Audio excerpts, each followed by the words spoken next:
إلهي لست للفردوس أعلى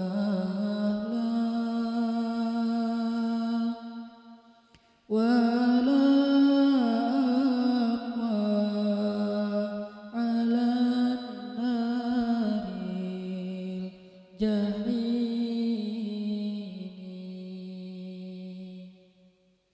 فهب لي توبة واغفر ذنوبي فإنك غافر الذنب العظيم.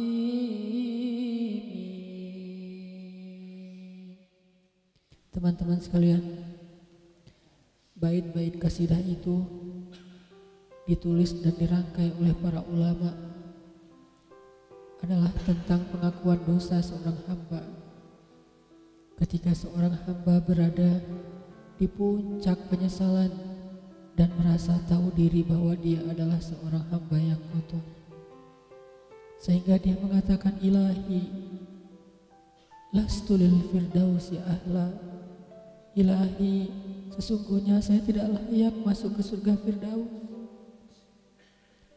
Saya kotor, saya hina, saya penuh cela, saya banyak aib, saya banyak dosa. Sangat tidak layak saya masuk ke surga Firdaus-Mu ya Allah.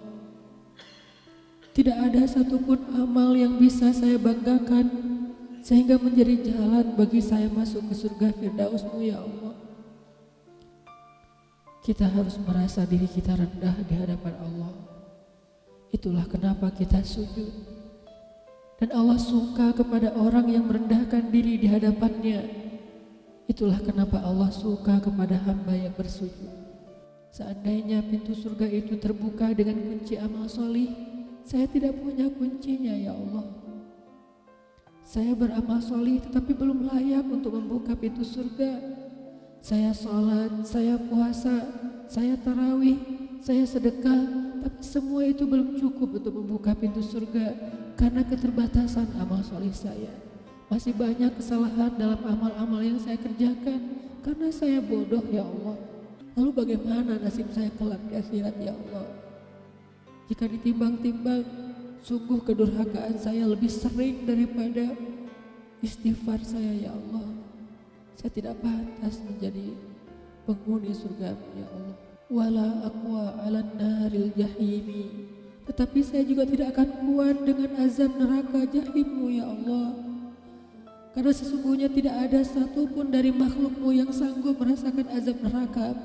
Semuanya takut kepada neraka-Mu ya Allah. Jangankan 1 tahun, jangankan 1 bulan, jangankan 1 hari, sedetik pun tidak akan sanggup ya Allah.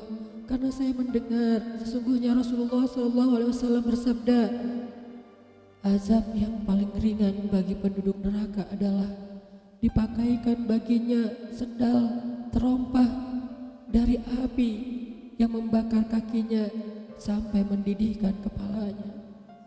Itulah azab yang paling ringan di neraka untuk orang yang paling ringan berbuat dosa. Bagaimana dengan saya ya Allah? Dosa saya banyak, saya pernah durhaka kepada ibu bapak saya. Itu saja sudah cukup bagi saya mendapatkan azab yang lebih besar di neraka dan saya tidak sanggup ya Allah. Saya pernah durhaka kepada ibu saya marahi ibu saya karena satu kesalahan. Padahal saya lebih sering berbuat salah dibandingkan ibu saya. Tapi ibu memaafkan saya. Ketika di waktu kecil saya memecahkan barang-barang ibu saya memungut barang-barang itu sambil tersenyum, membelai kepala saya, mengatakan nasihat-nasihat yang baik. Sama sekali ibu saya tidak marah kepada saya saat itu. Tapi ketika telah dewasa, tidak sengaja ibu saya yang sudah tua renta kadang memecahkan barang saya, merugikan sedikit saja dari harta saya marah seperti setan ya Allah. Saya bentak ibu saya ya Allah, bahkan kadang membuat ibu saya terluka, kaget, takut. Pantaskah seorang ibu merasa takut terhadap anak yang dia kandung 9 bulan, yang dia lahirkan dengan taruhan nyawa, yang dia susui dengan darah dagingnya, yang dia didik, dia jaga, yang dia berjaga di malam hari tidak tertidur demi untuk menjaga anaknya dari seekor gigitan nyamuk? Pantaskah ibu merasa takut terhadap anaknya sendiri? Cukup satu dosa besar saja durhaka kepada ibu membuat saya pantas masuk api neraka. Belum lagi dosa saya kepada ayah. Ketika saya berdebat habis-habisan di hadapan ayah saya, hanya ketika ayah saya menasihati saya dengan satu nasihat sederhana, saya debat ia, seolah-olah wawasan saya lebih banyak, ilmu saya lebih banyak, pergaulan saya lebih luas, pendidikan saya lebih tinggi, padahal semua itu saya dapatkan hasil dari perjuangan dan pengorbanannya. Ketika keduanya sudah menjadi tua dan lemah, kadang keduanya rindu kepada saya, ya Allah. Mereka memberi kami pesan, ya Allah. Mereka bertanya, bagaimana kabarmu anakku? Tapi kami tidak peka. Hati kami tertutup dengan ego dan sombong. Kami tidak bisa membaca teks itu dari perasaan mereka. Kami hanya membaca teks mereka dan tidak segera membalasnya. Kami anggap teks dari orang tua kami tidak penting, masih bisa ditunda untuk dijawab nanti sore. Padahal mereka sedang kangen, sedang rindu kepada kami, ya Allah. Mereka tidak mengatakan kami rindu kepadamu wahai anakku, karena mereka tahu kalimat itu akan mengganggu kami. Kalimat itu akan menjadikan hari kami tidak lagi mudah. Kalimat itu akan merusak konsentrasi kami dalam bekerja. Kalimat itu akan menghalangi banyak urusan kami, sehingga mereka menahan diri. Mereka hanya bertanya, apa kabar kami? Lalu kapan kami berbakti kepada mereka, ya Allah? Sampai seusia ini kami masih merepotkan mereka, ya Allah. Kapan kami akan berbakti kepada mereka? Rasanya kami lupa.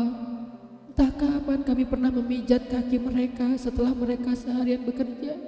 Entah kapan kami pernah memberikan minuman hangat untuk mereka. Kami durhaka kepada orang tua kami, ya Allah. Bahkan setelah mereka wafat, kami lupa mendoakan mereka di dalam sholat kami. Harusnya kami disiksa di api neraka, tetapi kami tidak kuat, ya Allah. Belum lagi durhaka, kedurhakaan kami yang lain, dosa-dosa besar kami yang lain. Kami pernah bermaksiat kepadamu diam-diam, ya Allah. Kami pernah berbuat dosa diam-diam, dan padahal kami tahu itu dosa besar.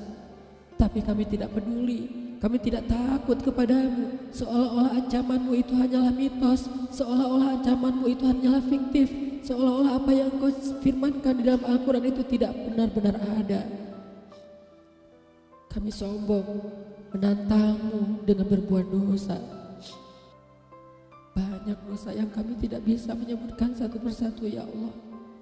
Keluh lidah kami untuk menyebutkan dosa-dosa kami, ya Allah. Malu untuk menyebutkan dosa-dosa kami, ya Allah. Tidak ada yang bisa kami harapkan darimu selain Engkau terima taubat kami, ya Allah. Fahabli taubatan, beri kami taubat yang nasuha, ya Allah.